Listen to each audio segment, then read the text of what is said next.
On se faisait enseigner par des gens qui étaient très dévoués, qui étaient excellents dans ce qu'ils faisaient, mais qui, pour les raisons qu'on connaît, n'avaient pas ces certifications-là.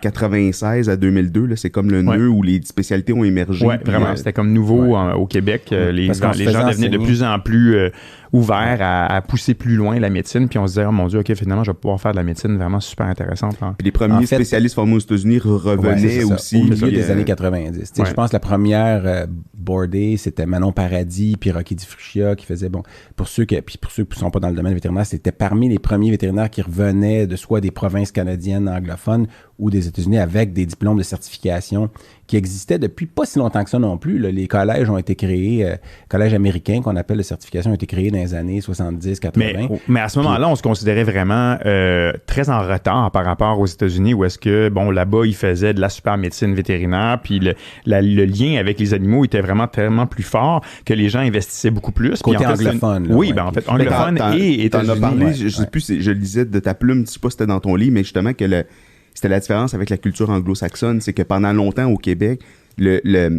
la place de l'animal de compagnie, ou en tout cas les soins des animaux de compagnie n'étaient pas la même que dans le reste de l'Amérique. J'ai toujours eu peur de faire cette espèce de dichotomie-là entre la culture anglo-saxonne et la culture latine, où est-ce qu'on dirait que s'il y a plus un je m'en foutisme des animaux, ou plus un genre de l'animal est au service encore de l'humain, comparativement aux anglo-saxons, où est-ce que là, il y a un sentiment de responsabilité très, très développé. Pour un être vivant. Oui, puis ce qui fait qu'ils vont mettre vraiment l'animal en premier par rapport à leur voyage dans le sud, alors que souvent, je voyais l'inverse des latins. Fait que, puis on le voit. Ça a changé dans les 10-15 dernières années. Nous, on a tous connu la faculté comme étudiants puis comme interne, tout ça, dans les années 90.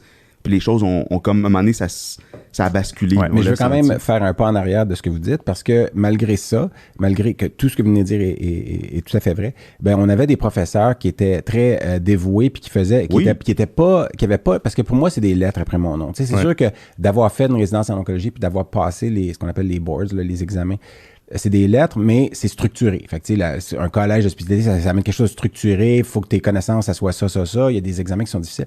Mais ceux qu'on avait, qui nous enseignaient, puis qui étaient en clinique, étaient excellents. Puis je repense à tout. Puis tu sais, j'ai presque pas le goût de les nommer parce que, en fait, on va en nommer quelques-uns. Moi, je vais le dire parce que je l'ai déjà dit dans une autre conférence. Luc Breton est probablement le meilleur radiologiste pour les radios que moi je connais. Puis Guy Bourgard qui pratique encore. Qui a été formé par lui, qui s'est formé, auto-formé. À l'échographie, tout ça. Puis je pense évidemment je pense, puis je le dis pas, là, tu sais, mais t'as pas encore commencé des comprimés. Non, mais Norbert Bonneau, qui était à la fois comme pédagogue aussi excellent, puis qui était très bon en chirurgie, puis tous les autres, parce que pour ça, je voulais pas nommer de nom, parce qu'à un moment donné, on peut pas tous les dire, mais on se faisait enseigner par des gens qui étaient très dévoués, qui étaient excellents dans ce qu'ils faisaient, mais qui, pour les raisons qu'on connaît, n'avaient pas ces certifications-là. Parce que c'était une compartimentation géographique. Oui, il y avait la langue aussi, fait qu'il fallait quitter le Québec pour aller faire la formation dans une autre langue. C'était pas encore dans l'air du temps. Donc, puis maintenant, évidemment, ça a explosé, puis les spécialistes, il y en a énormément, dont d'ailleurs ta conjointe, qui était ta marraine. En fait, c'était ma marraine.